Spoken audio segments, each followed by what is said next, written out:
नमस्कार दोस्तों, आप सभी का स्वागत है आपके अपने ही चैनल बेस्ट एजुकेशन पर। दोस्तों आज की वीडियो में डिस्कस करेंगे हम चाइल्ड डेवलपमेंट बाल मनोविज्ञान का मॉक टेस्ट नंबर 7। ठीक है दोस्तों, आज की जो क्लास है ये दोस्तों हमारी 7वीं क्लास है। इससे पहले दोस्तों हमने 6 क्लासेस कंप्लीट कर ली हैं बाल मनोविज्ञान चाइल्ड डेवलपमेंट CDP से। अगर आपने वो नहीं देखे तो आप लोग चैनल की प्लेलिस्ट में जाइए, वहाँ पर आपको सारी की सारी क्लासेस मिल जाएंगी। या फिर दोस्तों इस वीडियो के नीचे जो डिस्क्रिप्शन बॉक्स होता है वहाँ पर मैं सभी वीडियोस का लिंक दे दूंगा, तो आप लोग वहाँ से भी देख सकते हैं, वहाँ से भी तैयार कर सकते हैं।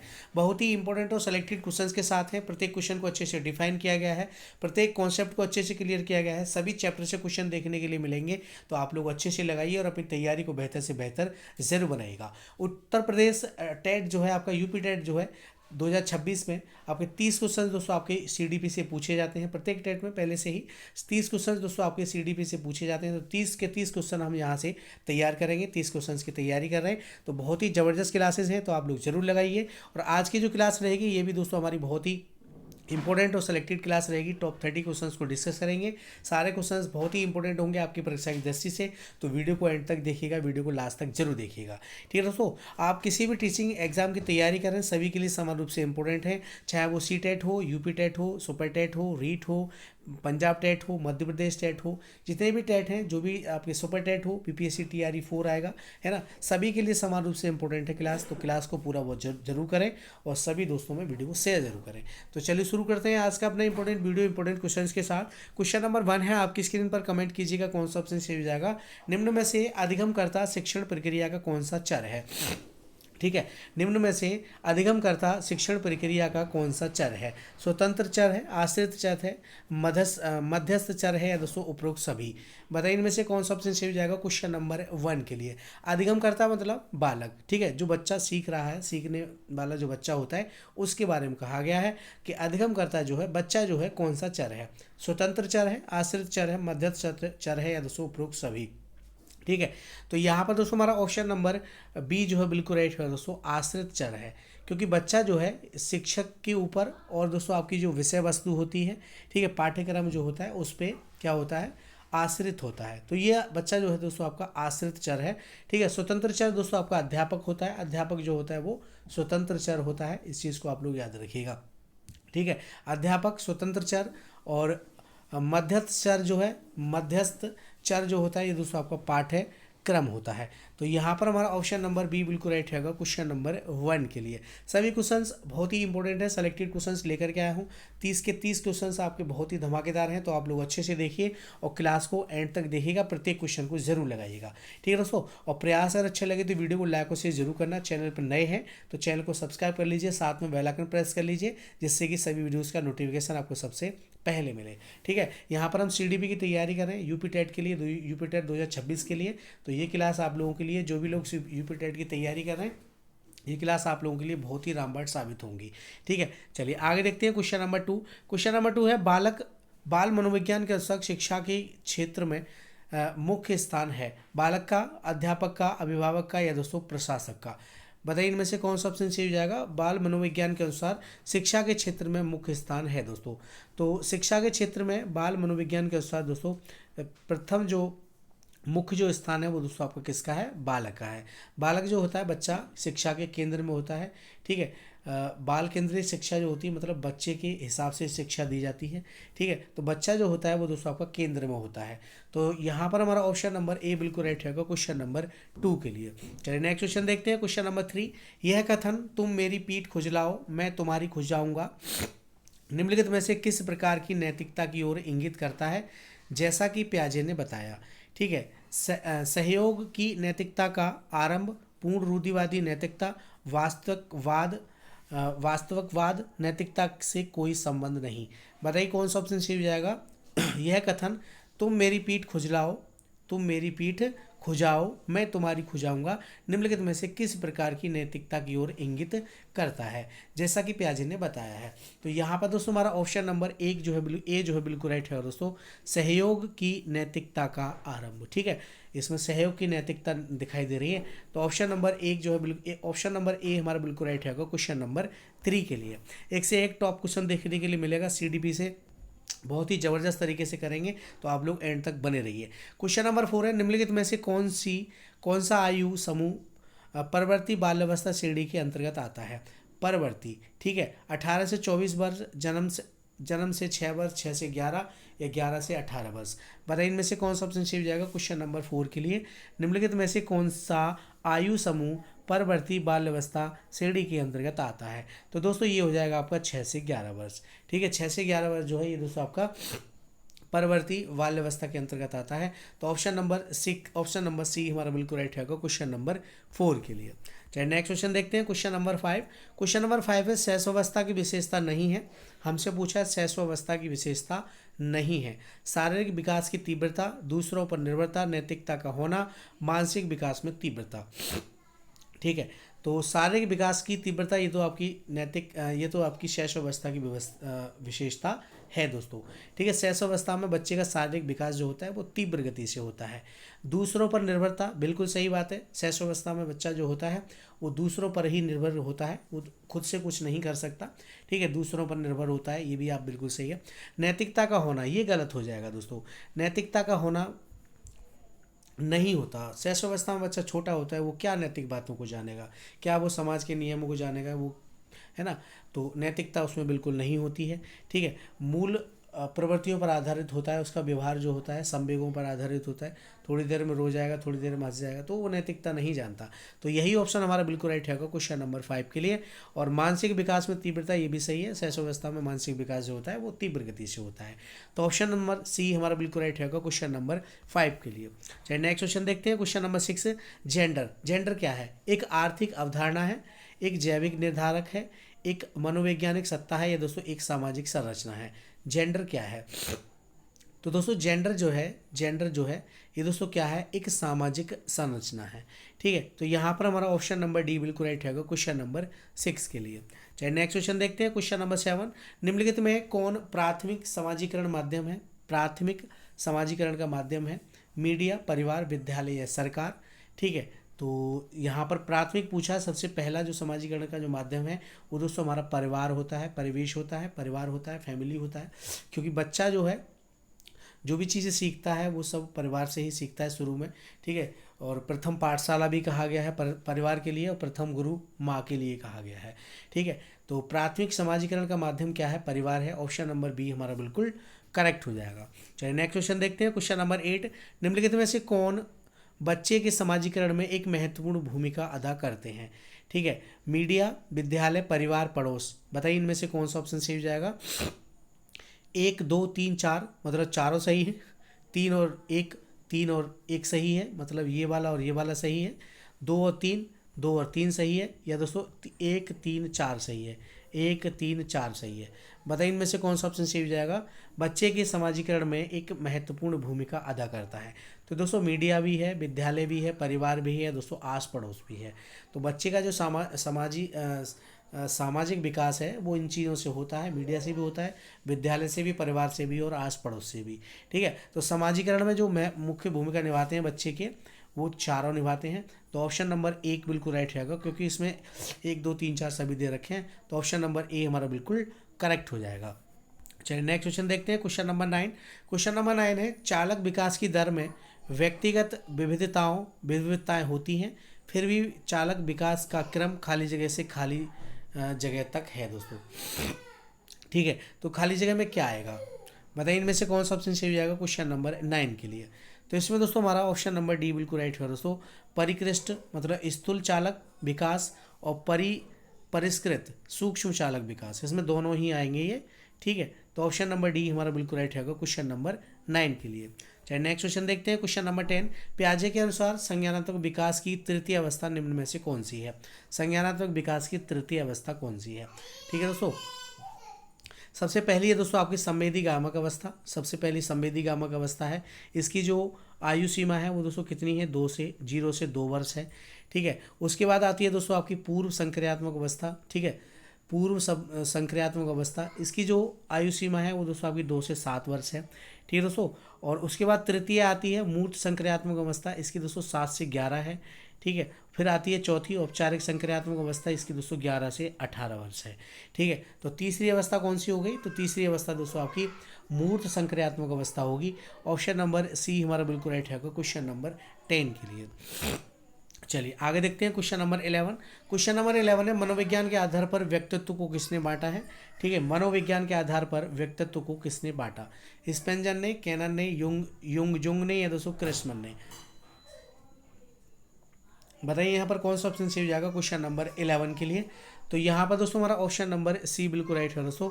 मनोविज्ञान के आधार पर जो व्यक्तित्व को बांटा है वो दोस्तों आपको युंग ने बांटा है।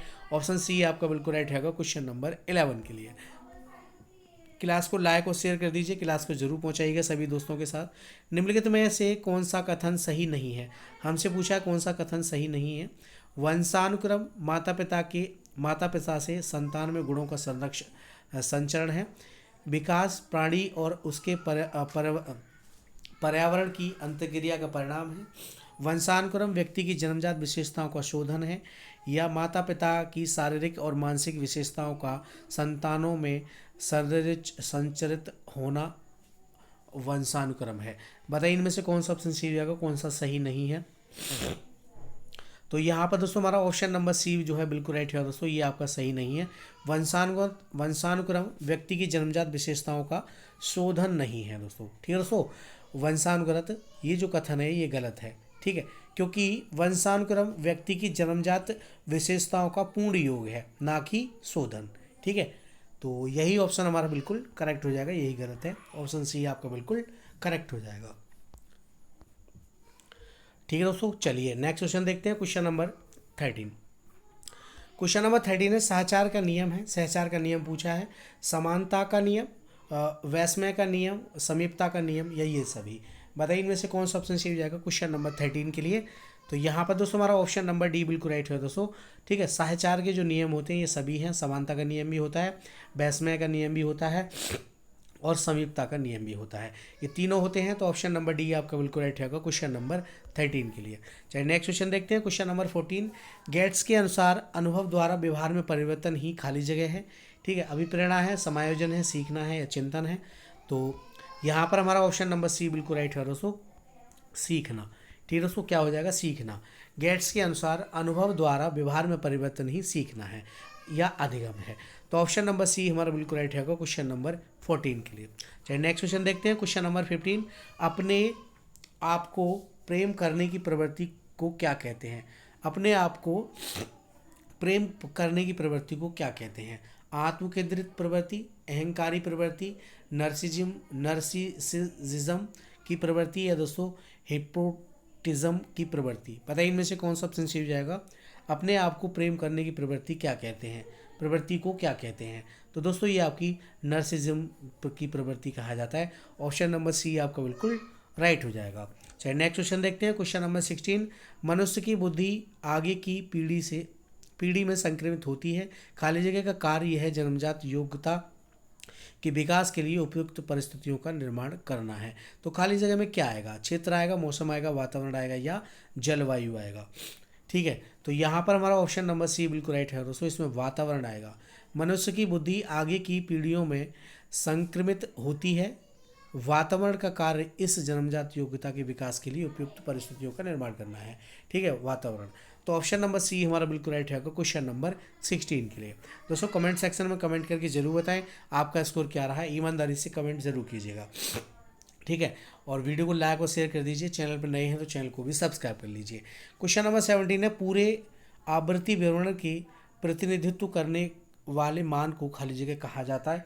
ठीक है, प्रमाणिक विचलन मान, केंद्रीयवर्ती प्रमाप का मान, सह संबंधीय प्रतिनिधि का मान या दोस्तों समूहज प्रतिशत प्रतिनिधि का मान। बताइए इनमें से कौन सा ऑप्शन सही हो जाएगा क्वेश्चन नंबर 17 के लिए। ये क्वेश्चंस दोस्तों आपके सभी पूछे गए हैं।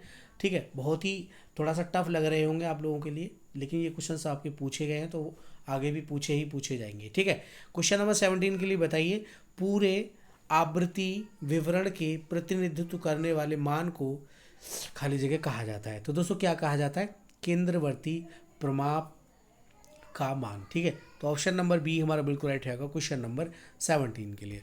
चलिए नेक्स्ट क्वेश्चन देखते हैं। क्वेश्चन नंबर 18, निम्नांकित में कौन सी विशेषता आंतरिक रूप से अभिप्रेरित बच्चों के लिए सही नहीं है?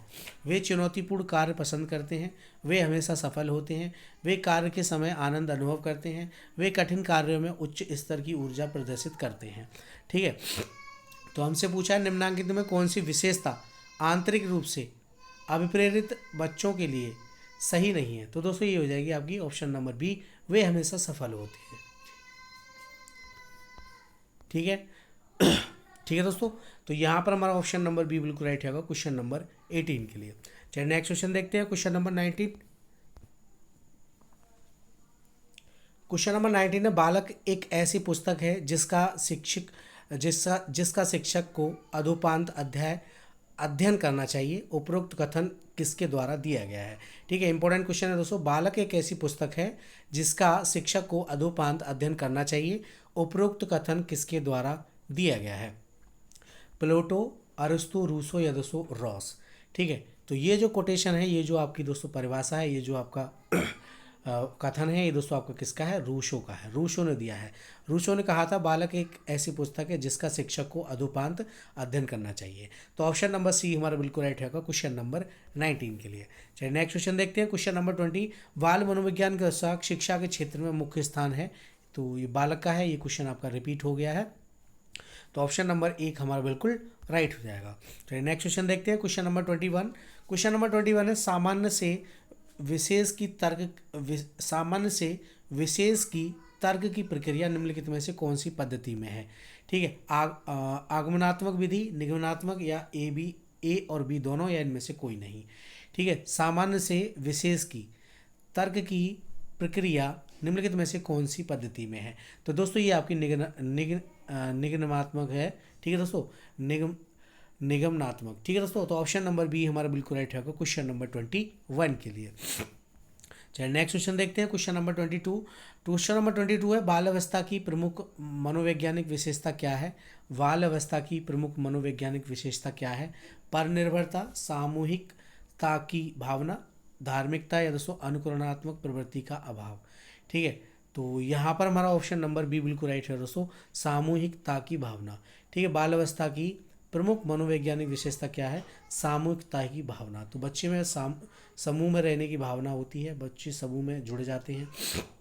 ठीक है, सामूहिक रूप से। तो ऑप्शन नंबर बी हमारा बिल्कुल राइट रहेगा क्वेश्चन नंबर 22 के लिए। चलिए नेक्स्ट क्वेश्चन देखते हैं। क्वेश्चन नंबर 23, किशोर अवस्था में संवेगों की तीव्रता किस प्रकार प्रकट होती है? किशोर अवस्था में संवेगों की तीव्रता किस प्रकार प्रकट होती है? प्रतिकूल पारिवारिक संबंध, व्यवसाय की समस्या, नई परिस्थितियों के साथ समायोजन या उपरोक्त सभी। तो ये उपरोक्त सभी हो जाएगा। ठीक है, प्रतिकूल पारिवारिक संबंध, व्यवसाय की समस्या और नई परिस्थितियों के साथ समायोजन। तो ऑप्शन नंबर डी हमारा बिल्कुल राइट रहेगा क्वेश्चन नंबर 23 के लिए। चलिए नेक्स्ट क्वेश्चन देखते हैं। क्वेश्चन नंबर 24, 140 से अधिक बुद्धि लब्धि IQ वाले बच्चों को किस श्रेणी में रखेंगे? 140, तो दोस्तों ये आपके प्रतिभाशाली बच्चों में रखा जाएगा। ऑप्शन नंबर डी आपको बिल्कुल राइट हो जाएगा। चलिए नेक्स्ट क्वेश्चन देखते हैं। क्वेश्चन नंबर 25, सृजनशीलता मौलिक परिणामों को अभिव्यक्त करने की मानसिक क्रिया है। उपरोक्त कथन किसके द्वारा दिया गया है? सृजनशीलता। ठीक है, सृजनशीलता मौलिक परिणामों को अभिव्यक्त करने की मानसिक क्रिया है। उपरोक्त कथन जो है किसके द्वारा दिया गया है? तो दोस्तों ये आपका क्रो एंड क्रो का है। ऑप्शन नंबर ए आपका बिल्कुल राइट हो जाएगा। चलिए नेक्स्ट क्वेश्चन देखते हैं। क्वेश्चन नंबर 26, क्रिया और भूल सिद्धांत के प्रतिपादक हैं। क्रिया और भूल, प्रयास एवं भूल के, प्रयास और भूल सिद्धांत के प्रतिपादक कौन है? तो दोस्तों ये आपके थॉर्नडाइक हो जाएंगे। थॉर्नडाइक अमेरिकी मनोवैज्ञानिक थे। ठीक है, तो ऑप्शन नंबर ए बिल्कुल राइट हो जाएगा क्वेश्चन नंबर 26 के लिए। प्रयास और भूल, जिसको त्रुटि का सिद्धांत भी कहा जाता है, प्रयास और त्रुटि का सिद्धांत। तो ऑप्शन नंबर ए जो है बिल्कुल राइट रहेगा क्वेश्चन नंबर 26 के लिए। चलिए नेक्स्ट क्वेश्चन देखते हैं। क्वेश्चन नंबर 27, सीखने के पठार के निराकरण के लिए क्या नहीं करना चाहिए? ठीक है, सीखने वाले को प्रेरित और प्रोत्साहन करना चाहिए, सीखने की अच्छी विधि का प्रयोग करना चाहिए, उसे दंडित करना चाहिए या इसके कारणों का अध्ययन करना चाहिए। ठीक है, तो हमसे पूछा है क्या नहीं करना चाहिए? सीखने के पठार के निराकरण के लिए क्या नहीं करना चाहिए, तो दोस्तों उसे दंडित नहीं करना चाहिए। ठीक है, उसे दंडित नहीं करना चाहिए। तो ऑप्शन नंबर सी हमारा बिल्कुल राइट है क्वेश्चन नंबर 27 के लिए। बच्चे के लिए सीखने वाले को बच्चे को प्रेरित और प्रोत्साहित करना चाहिए, बिल्कुल सही है ना दोस्तों। सीखने की अच्छी विधि का प्रयोग करना चाहिए और इनके कारणों का भी अध्ययन करना चाहिए। ऑप्शन सी आपको बिल्कुल राइट हो जाएगा, क्योंकि उसे दंडित नहीं करना चाहिए। चलिए नेक्स्ट क्वेश्चन देखते हैं, क्वेश्चन नंबर 28। जिस वक्र रेखा में प्रारंभ में सीखने की गति तीव्र होती है और बाद में यह क्रम से मंद हो जाती है, उसे कहते हैं उन्नतोदर वक्र, जिसको कॉन्वेक्स वर्ग कर्व कहा जाता है, नतोदर वर्ग, मिश्रित वर्ग या वक्र रेखा नहीं होती। बताइए इनमें से कौन सा ऑप्शन सही हो जाएगा क्वेश्चन नंबर 28 के लिए। ठीक है, जिस वक्र रेखा में प्रारंभ में सीखने की गति, ठीक है, ये दोस्तों आपका क्या है, ये वक्र है इस प्रकार से। ठीक है दोस्तों, तो यहाँ से जो गति है ये तीव्र हो रही है। ठीक है, बाद में दोस्तों इसकी क्या हो रही है, मंद हो रही है। ठीक है, मंद हो जाती है। तो ये जो वक्र है क्या कहलाता है, तो दोस्तों ये जो वक्र है आपका उन्नतोदर वक्र कहलाता है। ठीक है, उन्नतोदर वर्ग। एक क्वेश्चन आपको पूछा जाएगा यहाँ से, ठीक है, कर्व से। तो ऑप्शन नंबर ए हमारा बिल्कुल राइट है क्वेश्चन नंबर 28 के लिए। चलिए नेक्स्ट क्वेश्चन देखते हैं, क्वेश्चन नंबर 29। क्वेश्चन नंबर 29 है, व्यक्तिक भिन्नता का क्या अर्थ है। दो व्यक्तियों में शारीरिक भिन्नता होना, कोई दो व्यक्ति शारीरिक मानसिक योग्यता और संवेगात्मक दशा में समान और एक जैसे नहीं होते, कोई दो व्यक्ति शारीरिक और मानसिक योग्यता में समान और एक जैसे होते हैं, या उपरोक्त में से कोई नहीं। ठीक है, व्यक्तिक भिन्नता का अर्थ पूछा है दोस्तों, तो यहाँ पर बी ऑप्शन हमारा बिल्कुल राइट है दोस्तों। कोई दो व्यक्ति है ना, कोई दो व्यक्ति शारीरिक मानसिक योग्यता और संवेगात्मक दशा में समान और एक जैसे नहीं होते हैं। ठीक है, तो ये बात आपकी बिल्कुल सही है। प्रत्येक व्यक्ति अपने आप में विशिष्ट होता है, प्रत्येक व्यक्ति एक दूसरे से भिन्न होता है। ठीक है, चाहे वो शारीरिक रूप से हो, मानसिक रूप से हो, संवेगात्मक रूप से हो। ठीक है, समान नहीं होते, सभी अलग अलग होते हैं। तो ऑप्शन बी हमारा बिल्कुल राइट हो जाएगा। चलिए नेक्स्ट क्वेश्चन देखते हैं, क्वेश्चन नंबर 30 और इस वीडियो का लास्ट। संवेग की उत्पत्ति खाली जगह से होती है, तो संवेग की उत्पत्ति कहाँ से होती है, तो दोस्तों मूल प्रवृत्तियों से होती है। ठीक है, संवेग का सीधा संबंध किससे है, मूल प्रवृत्तियों से है। मूल प्रवृत्तियों की संख्या कितनी है, 14 है। ठीक है, किसने दिया है मूल प्रवृत्तियों का सिद्धांत, मैकडूगल ने। तो यहाँ पर हमारा ऑप्शन नंबर बी बिल्कुल राइट रहेगा क्वेश्चन नंबर 30 के लिए। तो ये थे मोस्ट 30 क्वेश्चन CDP से, बाल मनोविज्ञान से।